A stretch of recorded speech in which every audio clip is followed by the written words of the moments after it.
காலையிலே கர்த்தருடைய வார்த்தைக்குள்ளே நான் கடந்து போவோம். அதற்கு ஆதாரமாக மத்தேயு எழுதின சுவிசேஷம் 16ஆம் அதிகாரம் 24வது வசனத்தை நான் வாசிக்க கேட்போம். அப்பொழுது இயேசு தம்முடைய சீஷர்களை நோக்கி ஒருவன் என்னை பின்பற்றி வர விரும்பினால் அவன் தன்னைத்தான் வெறுத்து தன் சிலுவையை எடுத்துக்கொண்டு என்னை பின்பற்ற கடவன். தலைகளை தாழ்த்தி ஜெபிப்போமா. மகா இரக்கமும் சிநேகமும் இந்த பரலோகத்தின் நல்ல தகப்பனே, இந்த நல்ல வேளைக்காக தம்மை நன்றி நிறைந்த இதயத்தோடும் ஸ்தோத்திரிக்கிறோம். இவ்வளவு நேரமும் உம்முடைய சன்னிதானத்தில் மகிழ்ந்து கழிகூற உம்மை ஆராதிக்க ஆண்டவரே உம்முடைய ஆசீர்வாதங்களை பெற்றுக்கொள்ள எங்களுக்கு நீர் அனுக்கிரகம் செய்ததற்காய் ஸ்தோத்திரம். இப்பொழுது உம்முடைய வார்த்தைக்கு முன்பதாய் நாங்கள் வந்திருக்கிறப்பா, எங்களோடு நீர் பேசும். உம்முடைய ஜீவனுள்ள வார்த்தைகள் எங்களுடைய ஜீவிதத்தில் ஒரு புதிய மாற்றத்தை ஏற்படுத்த வேண்டும் என்று நாங்கள் வேண்டிக் கொள்கிறோம். அடியேனை முற்றிலும் மறைத்து கொள்ளும். உம்மை மாத்திரம் உயர்த்த உதவி செய்யும். வசனத்தின் வாசல்களை திறந்து தாரும். ஒவ்வொரு இருதயங்களும் உடைய வசனத்திற்கு ஆண்டவரே திறந்ததாய் காணப்படும். வசனத்தை ஏற்றுக்கொண்டு அதன்படி நடக்கவும் நீர் அனுக்கிரகம் செய்ய வேண்டும் என்று ஜெபிக்கிறோம். கிருபை சூழ்ந்திருக்கட்டும். வலைதளத்தில் எங்களோடு இணைந்திருக்கிறவர்களுக்கு ஸ்தோத்திரம். இதற்கு பின்பு இவர்களை பார்க்கிற அருமையான கர்த்தருடைய பிள்ளைகளுக்கு ஸ்தோத்திரம். எல்லாரையும் ஆசீர்வதியும். தொடர்ந்து உம்முடைய கிருபை தங்கி இருக்கட்டும். மீட்பர் நாமத்தில் வேண்டிய ஒரு நல்ல பிதாவே, ஆமென். மறுபடியும் அந்த வசனத்தை நான் வாசிக்கலாம். அப்பொழுது இயேசு தம்முடைய சீஷர்களை நோக்கி ஒருவன் என்னை பின்பற்றி வர விரும்பினால் அவன் தன்னைத்தான் வெறுத்து தன் சிலுவையை எடுத்துக்கொண்டு என்னை பின்பற்ற கடவன். கர்த்தருடைய பரிசுத்த நாமத்திற்கு ஸ்தோத்திரம் உண்டாகட்டும். கிறிஸ்துவை பின்பற்றுகிற ஒரு மனுஷனுடைய வாழ்க்கையில காணப்பட வேண்டிய முக்கியமான குணலட்சணங்கள் என்ன என்பதைத்தான் இந்த நாட்களில் நாம் சிந்திக்க என் இருதயத்தில் கர்த்தருடைய வார்த்தை வந்திருக்கிறது. இன்றைக்கு அநேகர் கிறிஸ்துவை பின்பற்றுகிறார்கள் பல காரியங்களுக்காய். இயேசு இந்த உலகத்தில் வாழ்ந்த நாட்களில் அவரை பின்பற்றி போன ஏராளமான ஜனக்கூட்டம். அவர் எங்கெல்லாம் காணப்பட்டாரோ அங்கெல்லாம் ஜனக்கூட்டம் மிகுதியாயிருந்தது. கடற்கரையிலே அவர் பிரசங்கம் பண்ணும்போது திரளான ஜனக்கூட்டம் அவரை நெருக்கி காணப்பட்டது. அவர் படவிலேறி சற்று அப்புறம் தள்ளி அவர்களுக்கு பிரசங்கத்தை நிறைவேற்றுகிறவராயிருந்தார். மலையிலேயும் ஏராளமான ஜனங்கள் அவரிடத்தில் வசனத்தை கேட்க கூடி வந்தார்கள். வனாந்திரத்திலேயும் அப்படியே ஜனங்கள் கூடி வந்ததை நான் வாசிக்கிறோம். அவர் வீட்டில் இருக்கிறார் என்று கேள்விப்பட்டும் திரளான ஜனங்கள் அந்த வீட்டை சுற்றிலும் காணப்பட்டு அவரால் செய்த அடையாளங்களையும் அவருடைய வார்த்தைகளையும் கேட்டு ஆசீர்வதிக்கப்பட்டதை நாம் பார்க்கிறோம். நான் ஒன்று சொல்லுகிறேன், அவ்விதமாய் கூடின கூட்டம் பல தரப்பட்டது என்று சொல்லி பல வகைப்பட்டது என்று நான் சொல்லிக்கொள்ள ஆசைப்படுகிறேன். முதலாவது கூட்டம் அவரை குற்றம் கண்டுபிடிக்கும்படியாய் பரிசேயரும் நியாயசாஸ்திரிகளும் அவரிடத்தில் கூடி வருகிறவர்களாய் காணப்பட்டார்கள். இரண்டாவது ஒரு கூட்டம் உண்டு. அவர் இவைகளெல்லாம் முடித்த பிறகு ஆகாரம் தருவார் என்று சொல்லி ஆகாரத்திற்காய் கடந்து போன ஒரு கூட்டம் உண்டு. மூன்றாவது ஒரு கூட்டம் தாங்கள் வியாதியோடு வந்து தங்களுக்கு இயேசு சுகம் தருவார் என்று ஆவலோடு கூட காத்திருந்த மற்றொரு கூட்டம். நாலாவது ஒரு கூட்டம் அவருடைய வார்த்தைகளை கேட்டு அதை கை கொண்டு அவருடைய சீஷர்களாய் மாற்றப்பட்ட ஒரு ஜனக்கூட்டம். அருமையானே, இந்த நாளிலே நாம் எவ்விதமான கூட்டத்தை சேர்ந்தவர்கள் என்பதை சற்று சிந்திக்க வேண்டும்.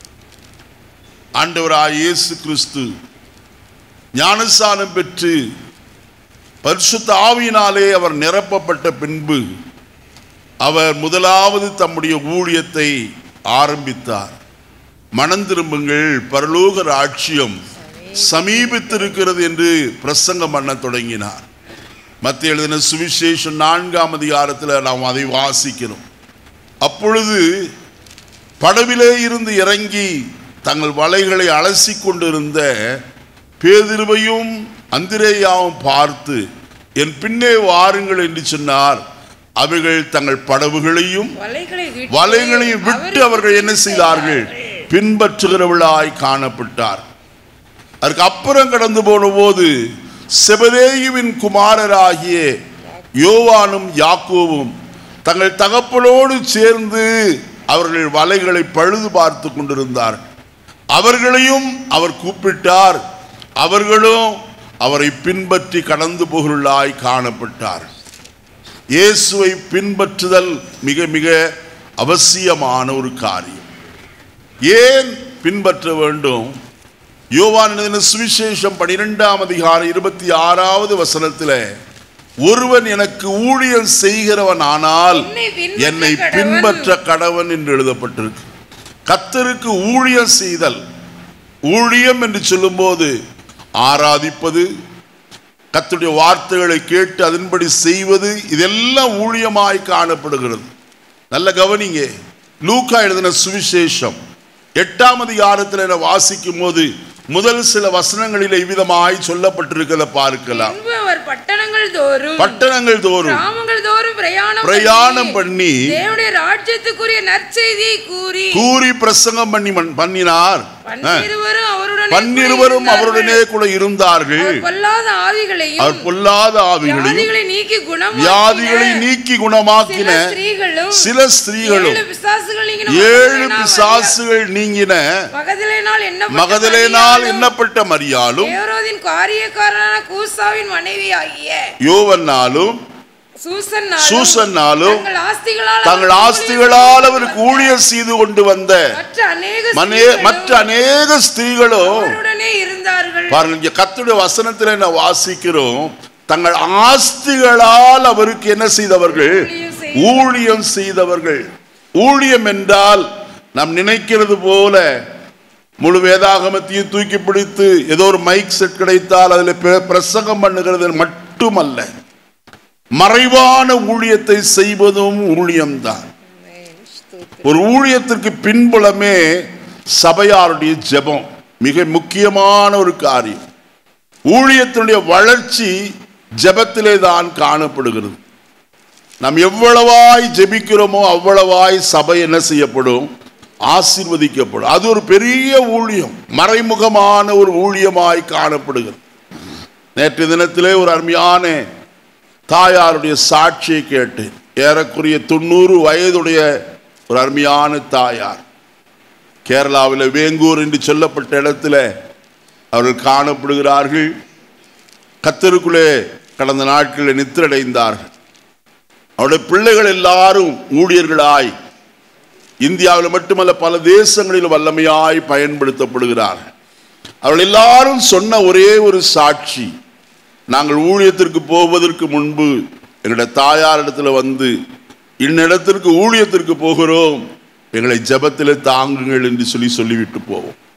அவர்கள் எப்பொழுதும் நாங்கள் திரும்பி வருவரைக்கும் ஜெபத்திலே உறுதியாய் அவர்கள் காணப்படுவார்கள். இடையிலே அவர்கள் தொலைபேசியில் தொடர்பு கொண்டு, மகனே உங்களுக்காய் ஜெபித்து கொண்டு இருக்கிறேன், கர்த்தருடைய வல்லமையாய் பயன்படுத்துவார் என்று ஊக்கப்படுத்துவர்களாயும் காணப்படுவார்களாம்.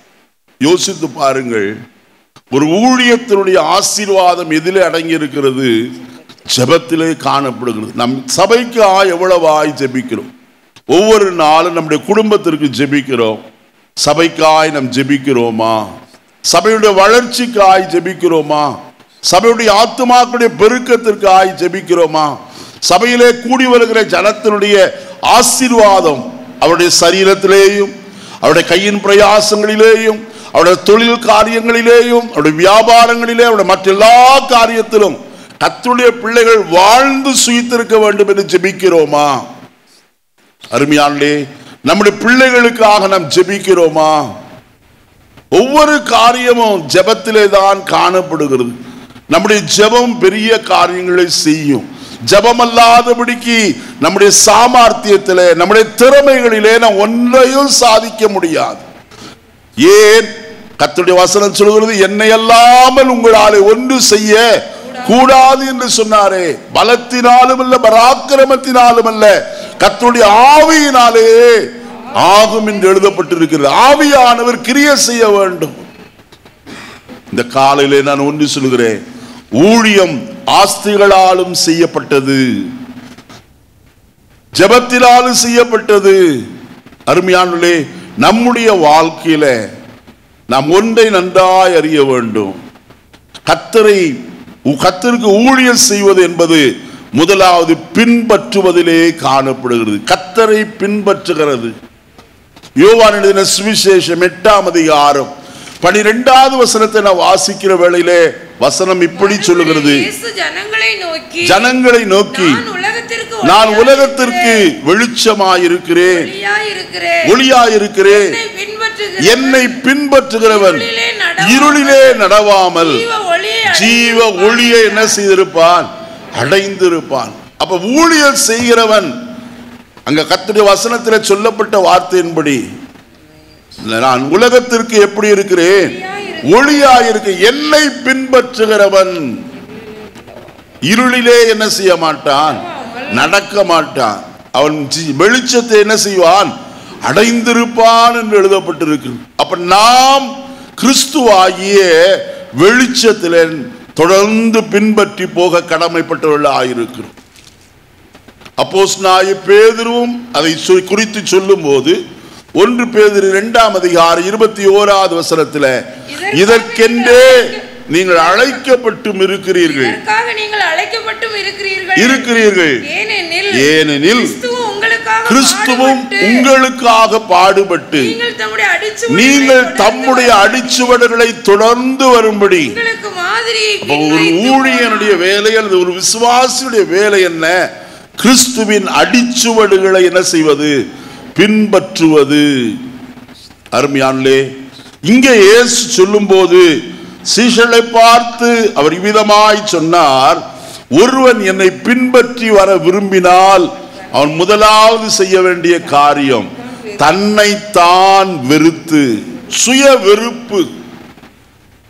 அவனிடத்தில் எந்த விதமான மற்ற ஆசாபாசங்கள் காணப்படலாகாது.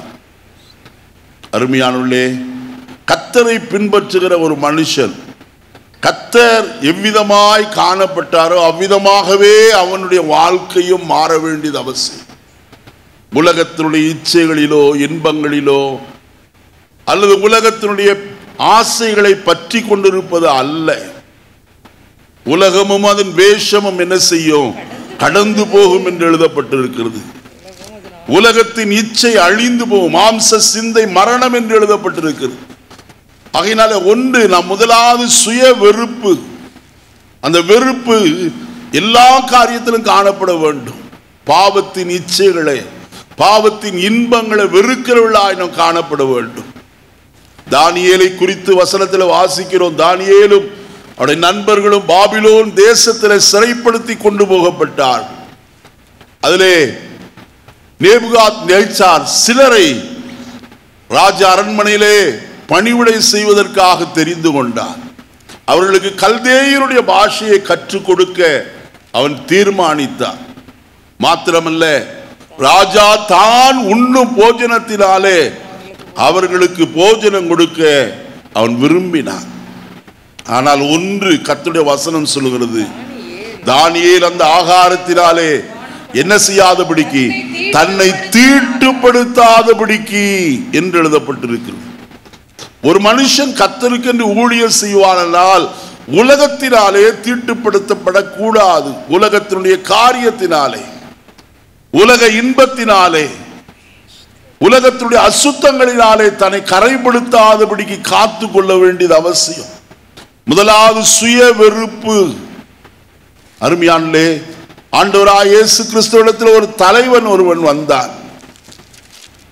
தலைவன் வந்தவன் அவரை பார்த்து கேட்டான், நித்திய ஜீவனை சுதந்தரித்துக் கொள்ள நான் என்ன செய்ய வேண்டும் என்று சொல்லி அவர் எல்லாவற்றையும் சொன்னார்.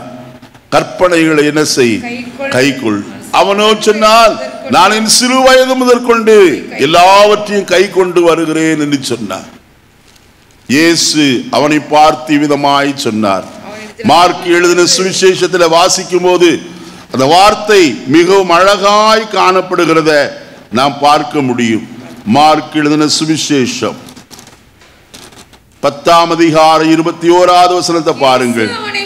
இயேசு அவனை பார்த்து அவனிடத்தில் அன்பு கூர்ந்து, உன்னிடத்தில் ஒரு குறைவு உண்டு, நீ போய் உனக்கு உண்டானவைகளை எல்லாவற்றையும் விற்று தரித்திரருக்கு கொடு, அப்பொழுது பரலோகத்திலே உனக்கு மிகுந்த பொக்கிஷம் உண்டாயிருக்கும். பின்பு சிலுவை எடுத்துக்கொண்டு என்னை பின்பற்றி வா என்று அவனை பார்த்து சொன்னார். இயேசு அவனிடத்தில் அன்பு கூர்ந்து சொன்னார், கடினமாய் சொல்லவில்லை, அன்பு கூர்ந்து. அருமையானே, அவனோடு பட்சமாய் அவர் பேசுகிறவராய் காணப்பட்டார். ஆனால் அவனை குறித்து வேதம் சொல்கிறது, அவன் மிகுந்த ஆஸ்தி உள்ளவனாய் இருந்தபடியினாலே அவன் மிகுந்த துக்கம் அடைந்தான். நல்ல கவனிங்க, வசனம் என்ன சொல்லுகிறது? அவன் மிகுந்த ஆஸ்தி உள்ளவனாய் இருந்தபடியினாலே மிகுந்த, அந்த வார்த்தையை கேட்டு மனமடிந்து மிகுந்த துக்கத்தோட போனான் என்று ஒரு இடத்துல இருக்கு. 3 நிருபங்கள் 3 சுவிசேஷ புஸ்தகத்திலேயும் காணப்படுகிறது. மிகுந்த துக்கம் அடைந்தான். அவன் மிகுந்த துக்கம் அடைந்ததை இயேசு கண்டு, ஐஸ்வர்யவான்கள் தேவனுடைய ராஜ்யத்தில் பிரவேசிப்பது கூடாத காரியம் என்று சொன்னார். ஏன் தெரியுமா? அவன் மிகுந்த ஐஸ்வர்யம் உள்ளவனாய் இருந்தபடினாலே அந்த ஐஸ்வர்யத்தின் மயக்கம் அவனை பிடித்திருந்தது. அதை விட்டுவிட அவனுக்கு என்ன இல்லை, ஆஸ்தியை விற்று தரித்திரருக்கு கொடு என்று சொன்னார். அதான்.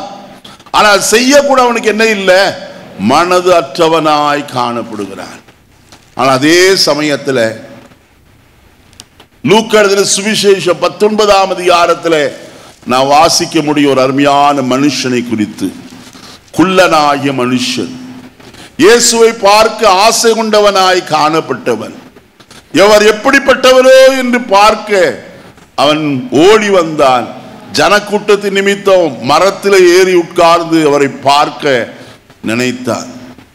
இயேசு அவரிடத்தில் வந்து மரத்தின் அடியிலே நின்று கொண்டு மேலே உயர பார்த்து, சகைவே நீ கீழே இறங்கி வா, இன்றைக்கு நான் உன் வீட்டில் என்ன செய்யணும், தங்க வேண்டும். அவன் பார்க்கத்தான் விரும்பினான். ஆனால் அவரோ சொல்கிறார், நான் இன்னைக்கு உன் வீட்டில் தங்க வேண்டும் என்று. உடனே இறங்கி வந்தவன் அவரை அழைத்து கொண்டு போனான். போகிற வழியிலேயே சொல்லுகிறான், ஐயா, என் ஆஸ்தியில் பாதியை ஏழைகளுக்கு கொடுக்கிறேன். நான் அநியாயமாய் யாரிடத்தில் ஆகிலும் வாங்கினது உண்டானால் நான் நாளத்தினையாய் திரும்ப செலுத்துகிறேன். யோசித்து பாருங்க, இயேசு வேறொரு வார்த்தை சொல்லவே இல்லை. அவனாகவே அறிக்கையிடுகிறவனாய் காணப்பட்டான். இயேசுவை சந்தோஷத்தோடு தன் வீட்டில் என்ன செய்தான், ஏற்றுக்கொண்டான். ஆண்டவர் சொல்லும்போது சொன்னார், இன்றைக்கு இந்த வீட்டுக்கு என்ன வந்தது?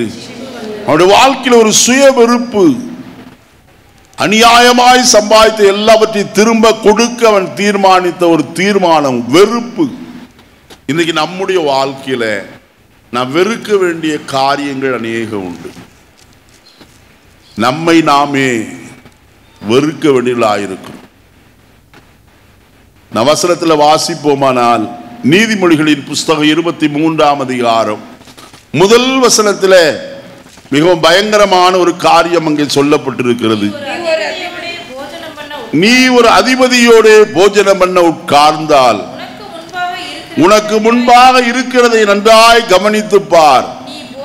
நீ போஜன பிரியனாயிருந்தால், யாராயிருந்தால், நிறைய தான் வச்சிருக்கு. சாப்பாடு இருக்கு, சிக்கன் பிரியாணி இருக்கு, மட்டன் பிரியாணி இருக்கு, வாத்து பிரியாணி இருக்கு, முயல் கறி பிரியாணி இருக்கு, வான்கோழி பிரியாணி இருக்கு, ஃபிஷ் இருக்குது, சில்லி சிக்கன் இருக்கு, சில்லி 65 இருக்கு, ஒரு பெரிய பீரோக்குள்ள வச்சுட்டு உருட்டுட்டே இருக்குதே நெருப்புல, அது இருக்கு, எல்லாம் இருக்கு. ஆனால் கர்த்தருடைய வசனம் சொல்லுகிறது, நீ போஜன பிரியராயிருந்தால் உன் தொண்டையில் என்ன செய். ஒரு ராஜா ஒருவன் இருந்தான் என்று கேள்விப்பட்டேன். உண்மையான சம்பவம். அவன் நிறைய சாப்பிடுவான். சாப்பிட்டு விட்டு ஓடி போய் தன் தொண்டையில கையை விட்டு எல்லாவற்றையும் வாந்தி எடுப்பான். மறுபடியும் வந்து என்ன செய்வான், சாப்பிடுவான். யோசித்து பாருங்க, எவ்வளவு அருவருப்பான ஒரு காரியம். சொல்லுகிறார், வெறுப்பு என்று சொல்கிறதற்கு நான் ஒன்று சொல்ல விரும்புகிறேன். நீ போஜன பிரியனாயிருந்தால் உன் தொண்டையில் என்ன செய். நமக்கு தேவையானதை எடுத்து புசிக்க வேண்டும். சில பேர் பாருங்க, சிலர் போதர், பெரிய போதர்கள் பெரிதான 5 ஸ்டார் ஹோட்டலில் விருந்துக்கு அழைப்பார்கள். நாங்கள் போயிருக்கிறோம். அதில் சில பேர் சாப்பிடுகிற சாப்பாட்டை, அவர்கள் சாப்பிடுகிற விதத்தை கண்டாலே முகம் எல்லாரும் சுளிக்க வேண்டிய ஒரு நிலைமை இருக்கும். அதுலேயும் பஃபே சிஸ்டம் என்று ஒன்று இருக்கிறது. பெரிய ஹோட்டல் எல்லாம் பிளேட்டை வீட்டில் அப்படியே தூக்கிட்டு போய் ஒவ்வொன்றா எடுத்து எடுத்து சாப்பிடுகிறது. எல்லாத்தையும் போட்டுருவான். எடுத்து போட்டு ஒரு குழப்பு. அவன் வச்சிருக்கிறது ஸ்பூனும் ஒரு ஃபோர்க்கும் நைஃபும் இதெல்லாம் இருக்கும். அதெல்லாம் இல்லை, என் கைவிரலே ஃபோர்க்கா இருக்கு. போட்டு குழப்பி சாப்பிடும்போது இருக்கிற அத்தனை பேர் என்ன செய்வாங்க, முகம் சுளிப்பார்கள். அது மாத்திரம் இல்லை, விலையேற பெற்ற ஆகாரம் அதெல்லாம் ஒவ்வொன்றும். அதை கடைசியில் பார்த்தா அவன் பிளேட்ல நிறைய ஆகாரம் சாப்பிட முடியாம இருக்கும். காரணம் என்ன தெரியுமா, கண்களின் இச்சை. அதை சாப்பிடணும், இதை சாப்பிடணும். அதனால்தான் கர்த்தருடைய வசனத்தில் வாசிக்கிறோம், நீ போஜன பிரியனாயிருந்தால் உன் தொண்டையில உனக்கு எது என்ன சாப்பிட முடியுமோ அதை மட்டும் சாப்பிடு. நல்ல கவனிங்க, நம்முடைய இந்திய தேசத்தில் ஒருவேளை ஆகாரம் இல்லாதபடிக்கு இரவு தூக்கத்திற்கு கடந்து போகிற எத்தனையோ லட்சங்கள் உண்டு. ஆனால் கர்த்தர் வயிறார 3 வேளை நமக்கு ஆகாரம் கொடுக்கிறாரே, அந்த ஆகாரத்துக்கு எவ்வளவு நன்றி சொல்லுகிறோம். ஆகாரம் புசிப்பதற்கு முன்பு ஜெபித்து ஆகாரத்தை சாப்பிடுகிறோம். ஆண்டவரே, எத்தனையோ பேர் ஆகாரம் இல்லாது இருக்கும் போது இந்த காலை வேளையிலே, இந்த மதிய வேளையிலே, இந்த இரவு வேளையில எனக்கு ஆகாரத்தை என்ன செய்கிறீரே, கொடுக்கிறீரே. எங்க வீட்டுக்கு ஒரு ஊழியக்காரர் வந்தார். முதலாவது தண்ணீர் தான் கேட்டார். தண்ணீரை கொடுத்தோம். உடனே அவர் கண்ணை மூடிக்கொண்டு, ஆண்டவரே, இந்த தண்ணீரை கொடுத்த இந்த ஊழியக்காரருடைய வீட்டை ஆசீர்வதியும். ஜெபித்து அப்புறம் குடித்தார். அதற்கு பின்பு அவருக்கு ஆகாரம் கொடுத்தார். கொடுத்த போது அவர் அதற்கும் ஜெபித்தார். யோசித்து பாருங்க, அவருடைய பழக்கம் அப்படிப்பட்டதா. இது இன்னைக்கு நம்முடைய ஜீவிதத்தில் அந்த பழக்கம் உண்டா? ஒரு நம்முடைய தொண்டையில சில நேரத்தில் தண்ணியை குடிக்கிறோம், இந்த தொண்டையில போய் என்ன செய்கிறது, அடைத்து கொள்ளுகிறது. துப்புனாத்தான் உண்டு. அது வீட்டில் உட்காந்துட்டு துப்ப முடியுமா? முடியாது. எப்படியாயிலும் அச்சமச்சன் அப்படி அப்படி நெளிஞ்சுக்கிட்டு அது போய் மறுபடியும் ஏதாயிலும் ஆயிடுச்சுன்னா என்ன செய்யறது? யோசித்து பாருங்க. நம் எதை செய்தாலும் ஸ்தோத்திரத்தோடே கூட என்ன செய்யணும், ஆகாரம் புசிக்க வேண்டும், எதையும் செய்ய வேண்டும். இந்த காலையில் நான் ஒன்று சொல்ல விரும்புகிறேன். அவன் தன்னைத்தானே வெறுத்து தன் சிலுவையை எடுத்துக்கொண்டு, நல்லா கவனிக்கணும், அவன் வேறொருவருடைய சிலுவை அல்ல, அது பாரமான சிலுவை அல்ல, அது லேசான சிலுவை, அது எனக்கு வேண்டும் இல்லை. உனக்கென்று ஒரு சிலுவை ஆயத்தம் பண்ணப்பட்டிருக்கு. உனக்கென்று ஒரு சில பாடுகள், பிரயாசங்கள், நீ இந்த வழியாய்த்தான் என்ன செய்ய வேண்டும், கடந்து போக வேண்டும் என்பது தேவனுடைய சித்தமாயிருக்கிறது. அதை பொறுமையோடு கூட நாம் சகிக்கிறவர்களாய், யாருக்காக? கிறிஸ்துவுக்காக. அருமையானே, நாம் இன்றைக்கு இந்த நல்ல ஒரு ஆலயத்தில் உட்கார்ந்து கர்த்தருடைய வசனத்தை கேட்கிறோம். இதற்கு பின்னே நமக்கு முன்னே ஓடின எத்தனையோ பரிசுத்தவான்கள். நல்ல யோசிக்கணும். அவர்களை பல வேதனைகளை அனுபவித்து பாடுகள் பட்டு, இங்கிலாந்து தேசத்திலிருந்தோ ஜெர்மன் தேசத்திலிருந்தோ மற்றும் பல தேசங்களிலே இருந்து இந்தியாவிற்கு சுவிசேஷம் அறிவிக்கும்படியாய் கடந்து வந்தவர்கள். அருமையானே, அவர்கள் எல்லாரும் பட்ட பாடுகள், செல்வத்திலே புரண்டு வளர்ந்தவர்கள் கிறிஸ்துவுக்காய் எல்லாவற்றையும் விட்டு இந்திய தேசத்திலே வந்து ஏழை ஜனங்களுக்கு சுவிசேஷம் அறிவிக்கும்படிக்கு பிரயாசப்பட்டது.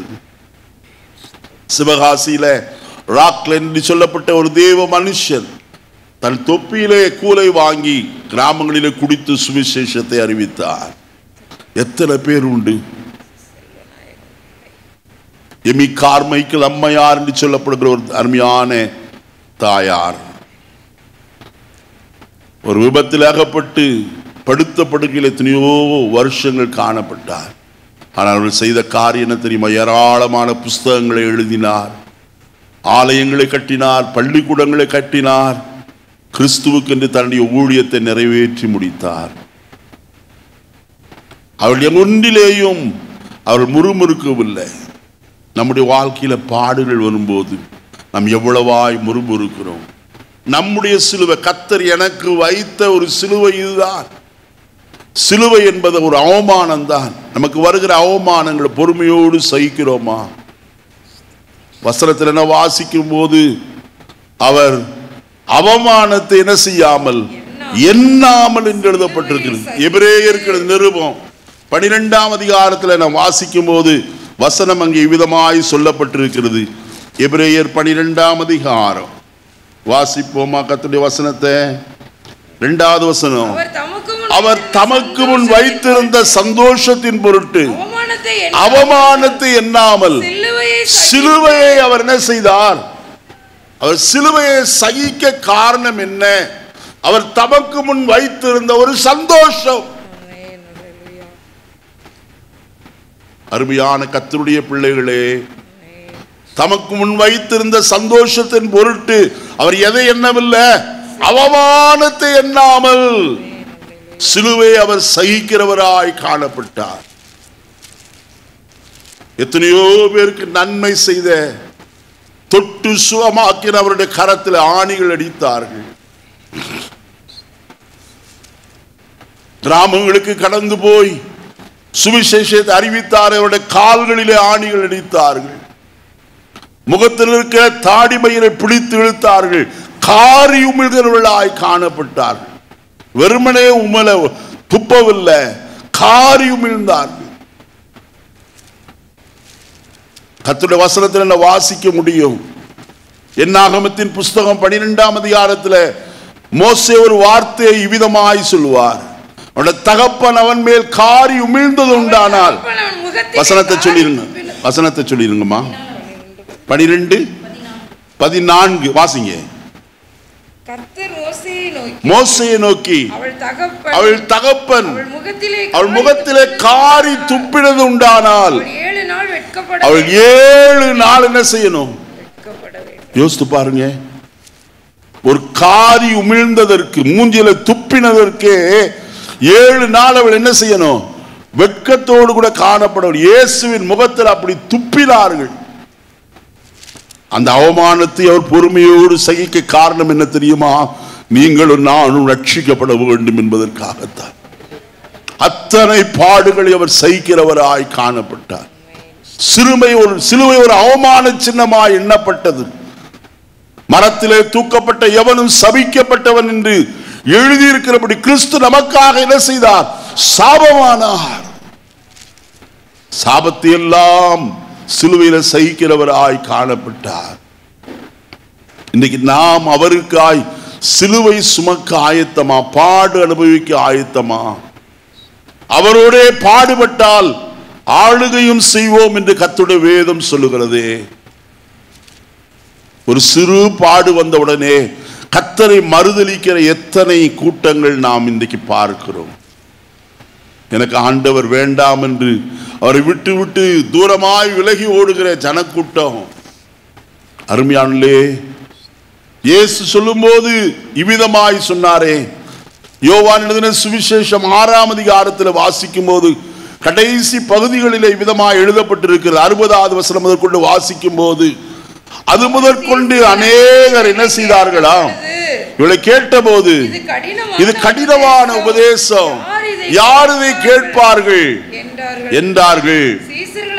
சீஷர்கள் அதை குறித்து முறுமுறுக்கிறாள் என்று அறிந்து அவர்களை நோக்கி, இது உங்களுக்கு இடரலா இருக்கிறதோ? மனுஷகுமாரன் இடத்துக்கு ஏறி போகிறதை நீங்கள் காண்பீர்களானால் எப்படி இருக்கும்? ஆவியை உயிர்ப்பிக்கிறது, மாம்சமானது ஒன்றுக்கு உதவாது. நான் உங்களுக்கு சொல்லுகிற வசனங்கள் ஆவியாயும் ஜீவனாயும் இருக்கிறது என்று சொல்லிவிட்டு இயேசு சீஷர்களை பார்த்து கேட்டார், நீங்களும் போய்விட மனதாயிருக்கிறீர்களோ? அநேகர் இடரடைந்து போய்விட்டார்கள், நீங்களும் போய்விட என்ன செய்வீர்களோ? மனது உங்களுக்கு மனதுண்டோ? அப்பொழுதுதான் பேதுரு சொல்கிறான், யாரிடத்தில் போவோம் ஆண்டவரே? நித்திய ஜீவ வசனங்கள் உம்மிடத்தில் அல்லவோ? இந்த காலை வேளையில் என்னை கேட்கிற அருமையான கர்த்தருடைய ஜனமே, எதையோ ஒன்றை கண்டு ஓடி போகிறது அல்ல. அங்கே அது இருக்கிறது, இது இங்கே இருக்கிறது, அங்கே அதை செய்கிறார்கள், இது நடக்கிறது, இங்கே ஒன்றுமல்ல. இது நன்றாய் கவனிப்போம். அல்ல, ஒன்றை கவனிக்க வேண்டிய காரியம், வசனம் நமக்கு போதிக்கப்படுகிறதா? அந்த வசனம் எப்படிப்பட்ட வசனமாம்? நித்திய ஜீவ வசனங்களாய் காணப்படுகிறது. அது நித்திய ஜீவனை ஜீவனுக்கு உங்களை கொண்டு போய் சேர்க்கும்.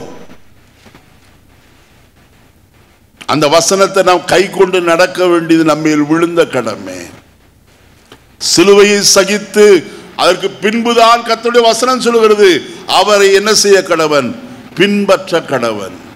இன்றைக்கு நாம் பின்பற்ற வேண்டிய நேரத்தில் ஒரு காரியத்தை நாம் வெறுக்க வேண்டியவர்களாக இருக்கிறோம்.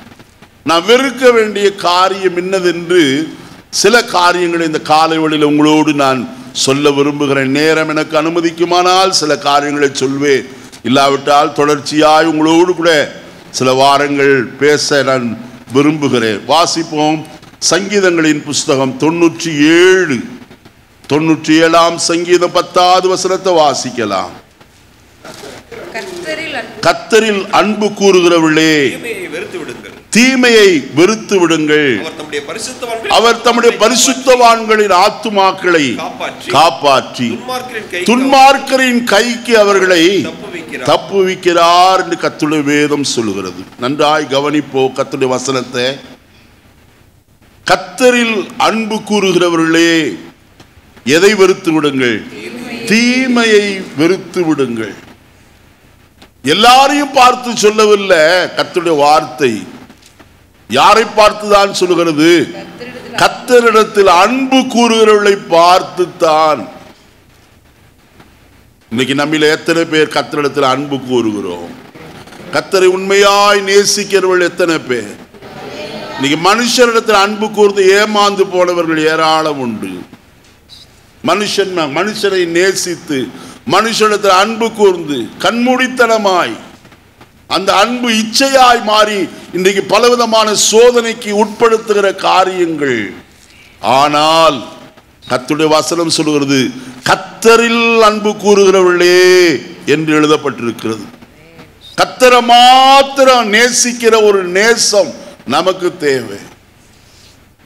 கர்த்தாவே உம்மிடத்தில் அன்பாயிருக்கிறேன் என்று சொல்லுகிறது அல்ல.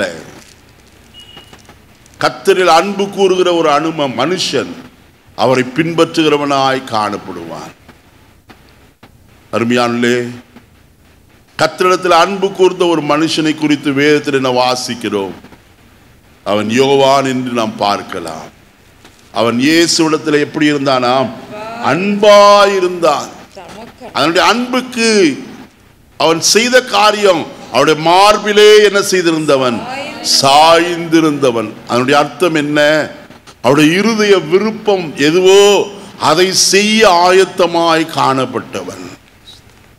அவருடைய இருதயத்தின் சத்தத்தை கேட்க அவளோடு கூட காணப்பட்ட மனுஷன் என்றுதான் அர்த்தம். இன்னைக்கு நாம் கர்த்தரிடத்தில் அன்பு கூறுகிறோமே, நாம் செய்ய வேண்டிய காரியம் என்னதென்று நாம் அறிந்து செயல்படுகிறோமா? இயேசு சீமோன் பேதுருவை பார்த்து விதமாய் கேட்டார், யோனாவின் குமாரனாகிய சீமோனே, நீ என்னிடத்தில் அன்பா இருக்கிறாயா என்று கேட்டார். அதற்கு அவன் சொன்ன பதில் என்ன தெரியுமா? ஆண்டவரே, நான் உம்மை நேசிக்கிறேன். அன்பு கூறுதல் வேறு, நேசிப்பது வேறு. ரெண்டுக்கு வித்தியாசம் உண்டு. அருமையானே, அன்பு கூறுகிற ஒரு மனுஷன் செய்ய வேண்டிய ஒரு காரியம் என்ன தெரியுமா?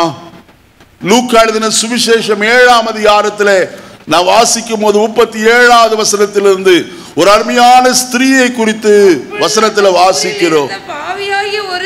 ஒரு ஸ்திரீ அவன் பரிசேயன் வீட்டிலே பந்தி இருக்கிறார் என்று கேள்விப்பட்டு ஒரு பரணியில் பரிமள தைலம் கொண்டு வந்து அவருடைய பாதங்களின் அருகிலே உட்கார்ந்து அழுது கொண்டு பாதங்களை தன் கண்ணீரினால் துடைத்து நனைத்து தன் தலைமையினால் துடைத்து அவருடைய பாதங்களை முத்தம் செய்து பரிமள தைலத்தை என்ன செய்தாளா? பூசினாள். அவளை குறித்து இயேசு சொன்ன சாட்சி என்ன தெரியுமா? இவள் என்னிடத்தில் மிகுந்த அன்பு கூர்ந்தாளே. ஏன் இப்படி சொன்னால் தெரியுமா? இயேசு அந்த பரிமள தைலத்தை குறித்து அவரோடு கூட காணப்பட்ட சீஷன் சொல்லுகிறார், இந்த வீண் செலவு எதற்கு? இது விற்று தரித்திரருக்கு என்ன செய்யலாமே? கொடுக்கலாமே.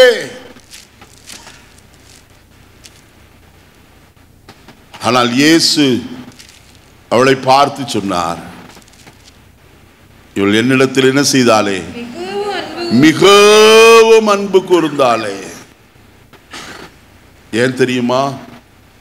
இங்கே கர்த்தருடைய வசனம் சொல்லுகிறது, இவள் செய்த அநேக பாவங்கள் இவளுக்கு மன்னிக்கப்பட்டது. இவள் மிகவும் அன்பு கூர்ந்தாளே. அவள் செய்த பாவம் எல்லாவற்றுக்கும் பரிகாரமாய் நான் இதை செலுத்தினாலும் கூடாது.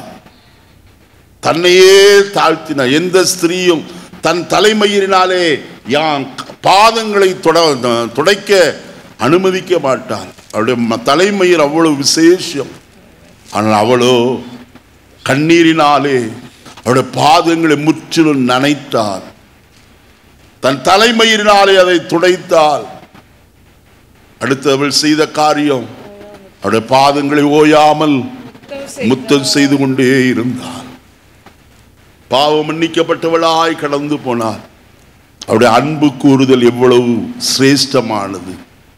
தன்னை மேன்மை எல்லாவற்றையும் அவள் உதாசீனப்படுத்துகிறவளாய் காணப்படும். இதெல்லாம் கிறிஸ்துவின் அன்புக்கு முன்பதாய் ஒன்றுமில்லை என்று சொல்லுகிறவளாய் காணப்பட்டார். அவருடைய செய்கையிலே அவருடைய அன்பை வெளிப்படுத்துகிறாள். அதைத்தான் இங்கே வசனத்தில் வாசிக்கிறோம், கர்த்தரில் அன்பு கூறுகிறவர்களே தீமையை என்ன செய்யுங்கள்? வெறுத்து விடுங்கள். ஏன் தீமையை வெறுக்க வேண்டும்? சங்கீதம் 34:16 வாசிக்கிற வேளையில வசனம் விவிதமாய் சொல்லப்பட்டிருக்கிறது. சங்கீதம் 34:16 தீமை செய்கிறவருடைய பேரை பூமியில் இராமல் அற்று போக பண்ண கர்த்தருடைய முகம் அவர்களுக்கு விரோதமாய் இருக்கிறது. கர்த்தருடைய பிள்ளைகளே, சரியாய் வசனத்தை கவனித்து பாருங்கள். வசனம் என்ன சொல்கிறது? தீமை செய்கிறவருடைய பேரை தேவன் பூமியில் இராமல் அற்று போக பண்ண அவருடைய முகம் அவர்களுக்கு விரோதமாய் இருக்கிறது. தீமை நம்மிடத்தில் உண்டா?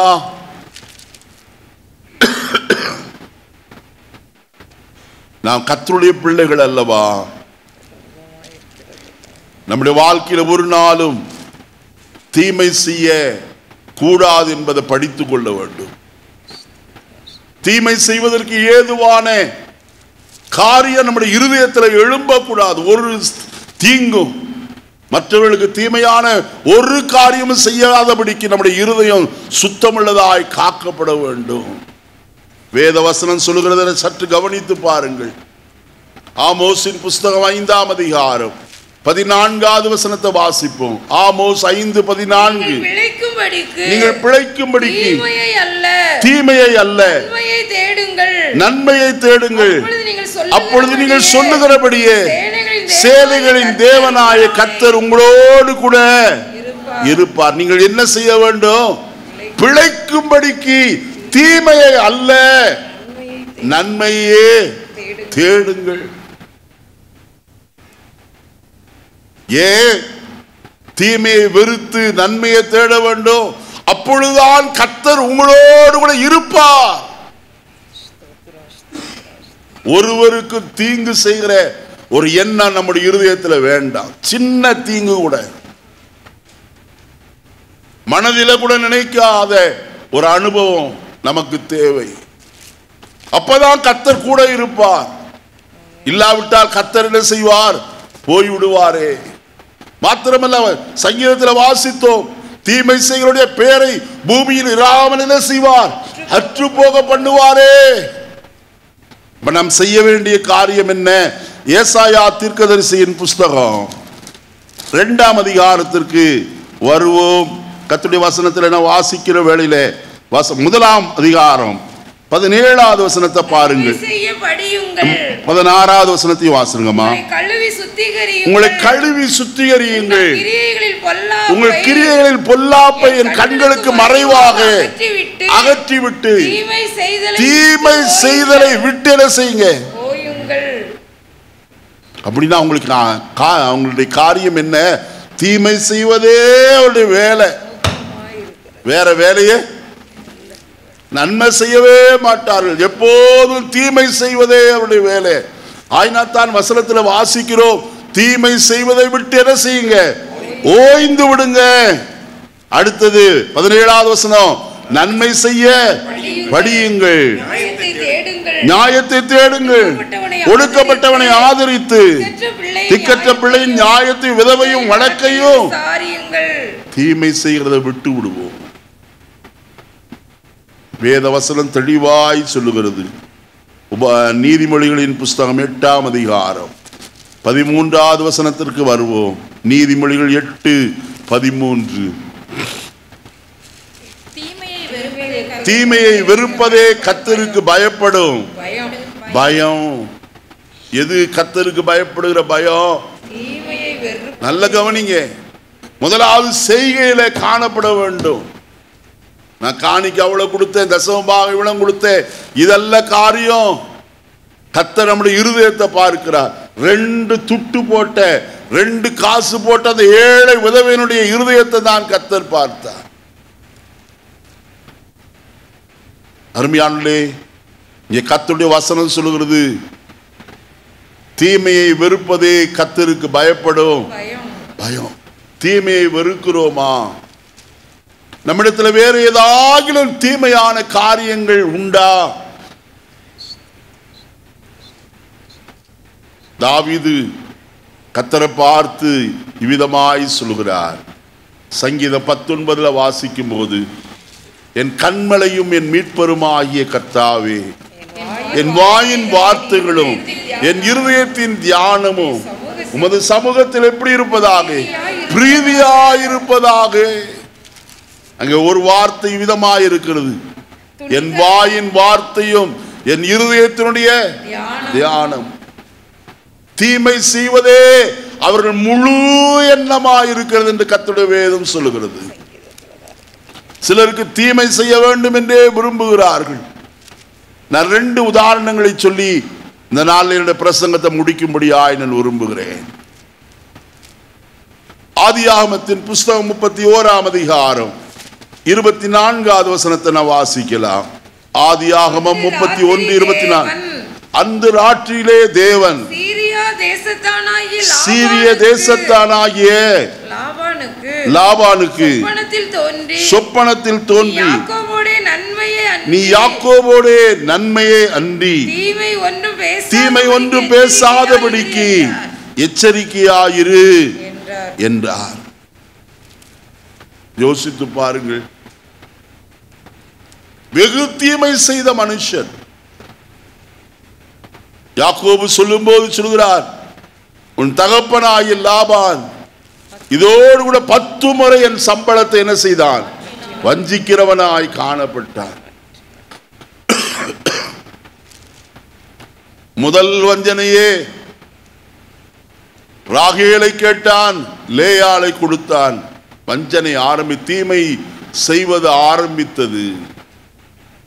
10 முறை சம்பளத்தை மாற்றினான். ஆகையால் கர்த்தர் அவனோடு பேசினார், யாக்கோபே நீ எழுந்து பெத்தேலுக்கு போ. கர்த்தருடைய ஆலோசனையை கேட்டான். தன் மனைவிமாரை கூப்பிட்டான். அவர்களிடத்தில் சொன்னான், அவர்கள் இனி இங்கே நமக்கு என்ன காரியம், புறப்பட்டு போவோம் என்று புறப்பட்டு வந்தார்கள். 3 நாள் பிரயாணம் பண்ணி வந்து விட்டார்கள். லாபான் தன் ஆடுகளை மயிர்கத்திரிக்கும்படிக்கு போயிருந்தான். அந்நாட்களிலே இந்த காரியத்தை கேள்விப்பட்டவுடனே அவன் யாக்கோபை பின்தொடரும்படிக்கு அவன் தன் கூட்டத்தோடு கூட கடந்து வந்தான். கர்த்தர் ராத்திரியிலே சொப்பனத்தில் லாபானை பார்த்து சொல்கிறார், லாபானே நீ யாக்கோபோட நன்மையை அன்றி தீமை ஒன்று பேசாதபடிக்கு எச்சரிக்கையாயிரு.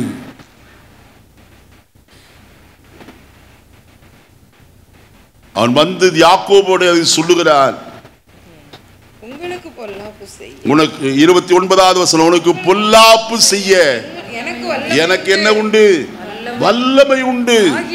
ஆகிலும் உங்கள் தகப்பனுடைய தேவன் யாக்கோபோட நன்மை அன்றி தீமை ஒன்றும் என்ன செய்யாதபடிக்கு பேசாதபடிக்கு என்ன செய். அப்ப தீமை பேசுவதிலே வருகிறது. பேசணுமானால் என்ன வரணும்? வாயில பேசணுமானால், வார்த்தை வெளியே வரணுமானால் என்ன நடக்கணும்?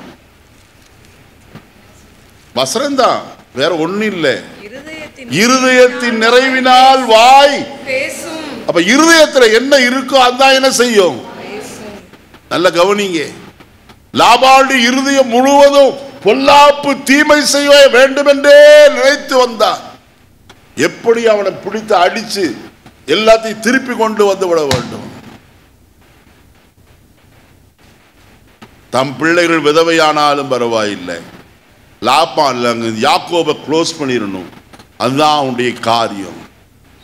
ஆனா கர்த்தர் தீமை செய்ய அவனுக்கு என்ன செய்யல, அனுமதிக்கவே இல்லை. காரணம் என்ன தெரியுமா? கர்த்தர் யாக்கோபுக்கு ஒரு வாக்குத்தத்தம் கொடுத்திருந்தார். யாக்கோபே நீ போகிற வழியிலெல்லாம் உன்னை காத்து உன்னோடு கூட இருந்து உன்னை இந்த தேசத்திற்கு நான் என்ன செய்வேன், திரும்பி வர பண்ணுவேன். நான் உனக்கு சொன்னதை செய்யும் அளவும். ஹல்லேலூயா. எத்தனை பேர் விசுவாசிக்கிறோம்? நம்மேல ஒரு வாக்குத்தத்தம் உண்டு பிரியமானவர்களே. கர்த்தர் நம்மேல ஒரு வாக்குத்தத்தத்தை வைத்திருக்கிறார்.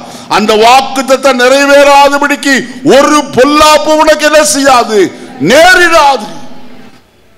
நீதிமொழிகளின் புஸ்தகத்தில் சொல்லப்பட்டிருக்கிற 19ஆம் அதிகாரத்தில் தீமை அவனை அணுகாது என்று சொல்லி, காலை வேளையில் உங்களோடு நான் சொல்ல விரும்புகிற காரியம், உன்மேல் ஒரு வாக்குத்தத்தம் உண்டானால் வாக்குத்தத்தத்தை பிடித்து கொண்டு இரு. அந்த வாக்குத்தத்தமே உன் வாழ்க்கையில் என்ன செய்யும், நிறைவேறும்.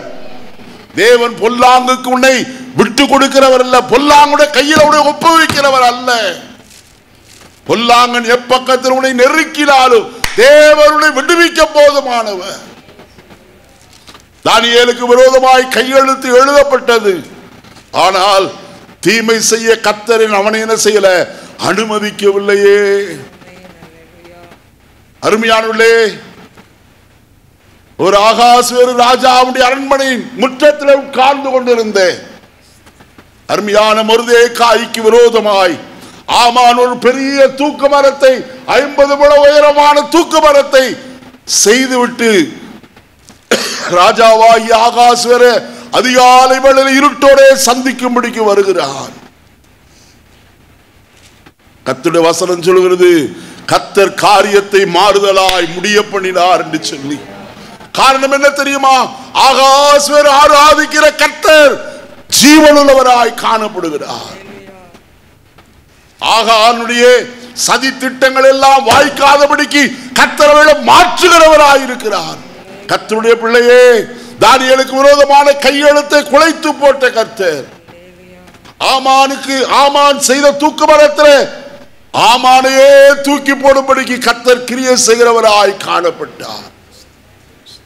அப்படியானால் உங்களையும் என்னையும் விட்டு விடுவாரா? தீமை செய்ய தேவன் ஒருவரையும் உங்களுக்கு விரோதமாய் அனுமதிக்க மாட்டார். அருமையான அப்போஸ்தலனாகிய பவுலடியார் 2 தீமோத்தேயு 4ஆம் அதிகாரத்தில் சொல்லும் போது அவர் இவ்விதமாய் சொல்லுகிறார், கண்ணனாகிய அலெக்சாந்தர் எனக்கு வெகு தீமை செய்தார். அவனுடைய செய்கைக்கு தக்கதாக கர்த்தர் அவனுக்கு பலன் அளிப்பாராக. வெகு தீமை செய்தான். மொட்டை கடிதாசி எழுதினானோ எதெல்லாம் செய்தானோ அத்தனை காரியமும் செய்தான். கண்ணனாகிய அலெக்சாந்தர். கண்ணன்னா என்னது? குழல் ஊதுற கண்ணன் நினைச்சிங்களா? அந்த கண்ணன் இல்லை. மலையாளத்தில் வாசிச்சா செப்பு பணிக்காரனாகிய அலெக்சாண்டர் எழுதப்பட்டது. பாத்திரம் செய்கிறவை, செம்பு பாத்திரத்தை செய்கிறவை, அதைத்தான் அங்கே கண்ணனாகி அலெக்சாந்தர் என்று எழுதப்பட்டிருக்கு. என்னால் இந்த காலை வழியில் ஒன்று சொல்லுகிறேன், தீமை செய்ய யார் எழும்பினாலும் தேவனுடைய பிள்ளைகளை தொட ஒரு நாளும் அனுமதி இல்லை. ஏன் தெரியுமா? கர்த்தருடைய வசனம் சொல்லுகிறது, உன்னை தொடுகிறவன் என் கண்மணியை தொடுகிறார். இரண்டாவது ஒரு உதாரணத்தை நான் சொல்லி நிறைவு செய்கிறேன். ஆதியாகமத்தின் புஸ்தகம் 50ஆம் அதிகாரம் 20வது வசனத்தை நான் வாசிப்போம். நீங்கள் எனக்கு தீமை செய்ய நினைத்தீர்கள், தேவனோ இப்பொழுது நடந்து வருகிறபடியே வெகு ஜனங்களை உயிரோடே காக்கும்படிக்கு அதை நன்மையாக என்ன செய்தார்? முடிய பண்ணினார்.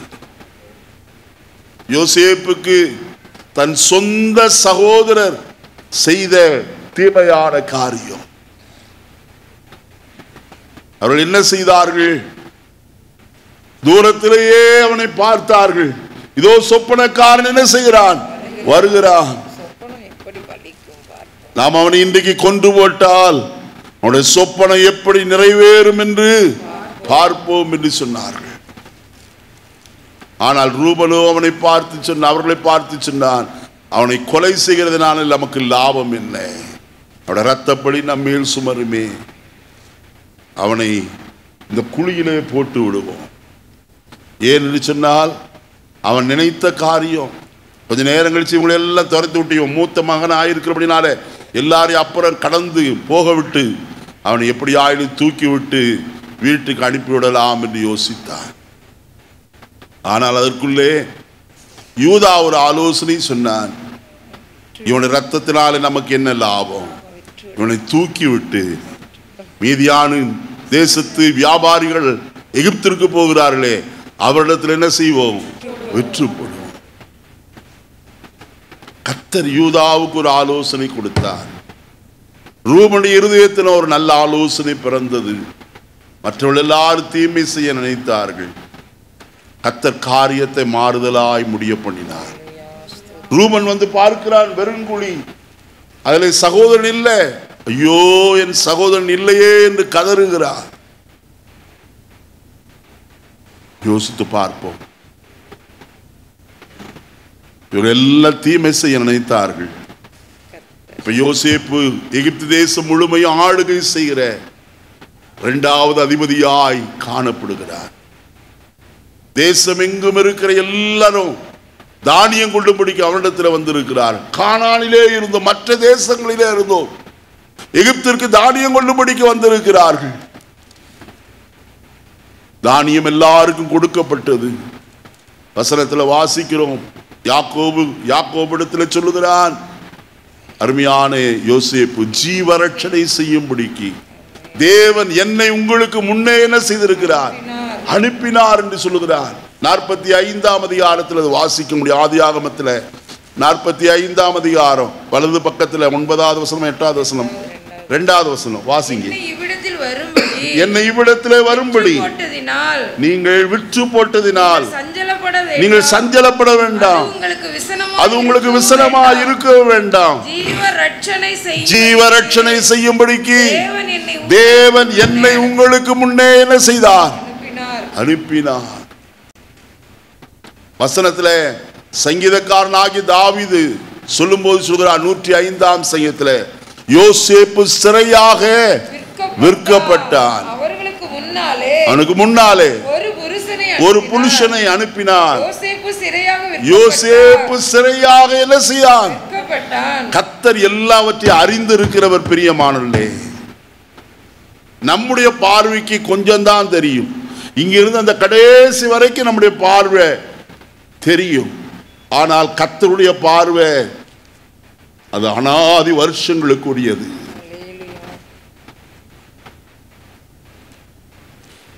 அநேக வருஷங்களுக்கு பின் நடக்க போகிற எல்லாவற்றையும் கர்த்தர் செய்திருந்தார், அறிந்து திட்டம் தீட்டி வைத்திருந்தார்.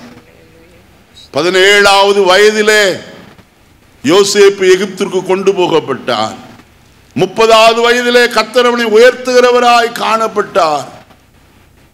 தேசத்தின் அதிபதியாய் இருந்த போது வசனத்தில் வாசிக்கிறோம், 5 வருஷம் நல்ல விளைச்சல் இருந்தது, எல்லாவற்றையும் வாங்கினார். அதற்கு பிறகு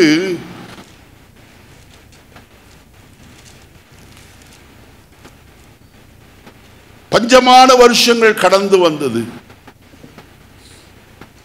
7 வருஷம் பஞ்சம் என்று பார்க்கிறோம்.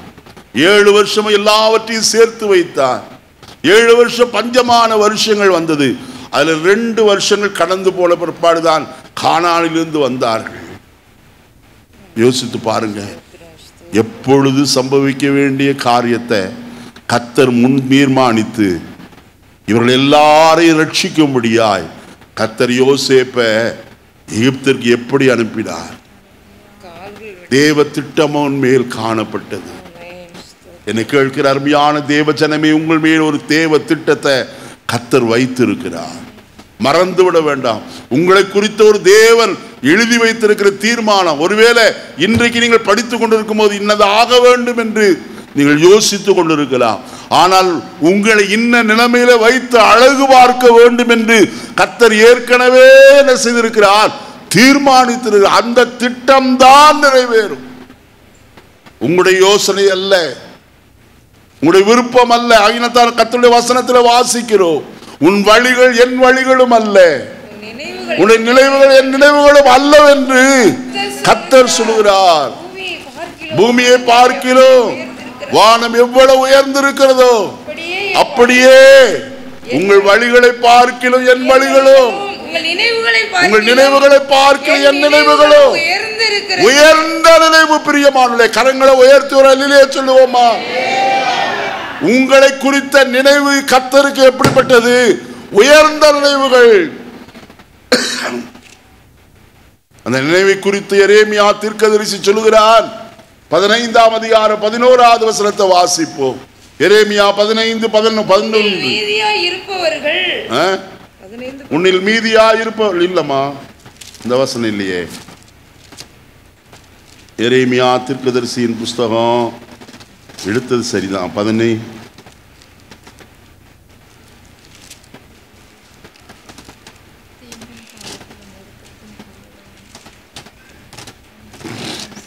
29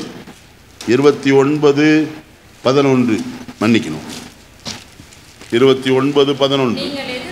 நீங்கள் எதிர்பார்த்திருக்கும் முடிவை உங்களுக்கு கொடுக்கும்படிக்கு நான் உங்கள் மேல் வைத்திருக்கிற நினைவுகளை நான் அறிவேன் என்று கர்த்தர் சொல்லுகிறார். அவைகள் தீமைக்கல்ல, அவைகள் சமாதானத்துக்கு ஏதுவான நினைவுகளாயிருக்கிறது. இன்றைக்கு கர்த்தர் உங்கள் மேல வைத்திருக்கிற நினைவு சமாதானத்தின் நினைவுகள், தீமைக்கு ஏதுவான நினைவுகள். உங்கள் மேல் வைத்திருக்கிற திட்டத்தை நிறைவேற்றுவார். அதுக்கு நீங்கள் செய்ய வேண்டிய காரியம் தீமையை வெறுத்து விடுங்கள். அடுத்து என்ன செய்யணுமாம்? அதே வசனம் சொல்கிறது 97ஆம் சங்கீத 10வது வசனத்தில், தேவனில் அன்பு கூறுகிறவர்களே தீமையை வெறுத்து விடுங்கள், அவர் தம்முடைய பரிசுத்தவான்களின் ஆத்துமாக்களை காப்பாற்றி துன்மார்க்கரின் கைக்கு அவர்கள் என்ன செய்கிறார்? நம்முடைய ஆத்துமாவை காக்கிறவர் அவர்தான். சங்கீதம் 121 வாசிக்கிறோமே, அவர் உன் ஆத்துமாவை காப்பார். அவர்தான் காக்கிறவர். துன்மார்க்கருடைய கைக்கு ஒரு நாள் என்ன செய்ய மாட்டார், ஒப்பு கொடுக்கவே மாட்டார். தீமையை வெறுத்து நன்மையை சிநேகிப்போம், நன்மையை படிப்போம், நன்மையின் வழியிலே நடப்போம். கர்த்தர் இந்த வார்த்தைகளினாலே உங்களை ஆசீர்வதிப்பாராக. ஜெபிப்போமா. மகா இரக்கமும் சிநேகர் இந்த பரலோகத்தின் நல்ல தந்தையே, இந்த நல்ல காலை வேளைக்கு ஆய்த்தமை நன்றி நிறைந்த இதயத்தோடு நாங்கள் ஸ்தோத்திரங்களை செலுத்துகிறோம். இன்றைக்கு எங்களோடு நீர் பேசி இருக்கிறீர். நாங்கள் வெறுக்க வேண்டியவளை வெறுத்து, தள்ள வேண்டியவளை தள்ளி, உமக்காக சாட்சியாய் ஜீவிப்பதற்கு நாங்கள் செய்ய வேண்டிய காரியத்தை குறித்து எங்களுக்கு ஆலோசனை சொன்னி. கர்த்தரில் அன்பு கூறுகிறவர்களே, தீமையை வெறுத்து விடுங்கள். அவர் தமது பரிசுத்த வான்களின் ஆத்துமாக்களை காப்பாற்றி துன்மார்க்கருக்கு விலக்கி காப்பார் என்று நாங்கள் வசனத்தில் வாசித்தோமே. இன்றைக்கு எங்களை காக்கிற ஒரு கர்த்தர் ஒருவர் உண்டு. அவரை மேல் மாத்திரம் நாங்கள் சாய்ந்து எங்களிடத்தில் யாதொரு தீமைக்கும் நாங்கள் இடம் கூடாதபடிக்கு நாங்கள் தாவி தீமைக்கு விலகி ஜீவிக்க எங்களுக்கு உதவி செய். உடைய கிருபை எங்களோடு தங்கி இருக்கட்டும். ஆசீர்வதியும், நன்மைகளினால் நிரப்பும், உடைய ராஜ்யத்தை எங்களை தகுதிப்படுத்தும். மீட்பர் இயேசுவின் நாமத்தில் தாழ்மையோடு கொண்ட ஒரு நல்ல பிதாவே, ஆமென்.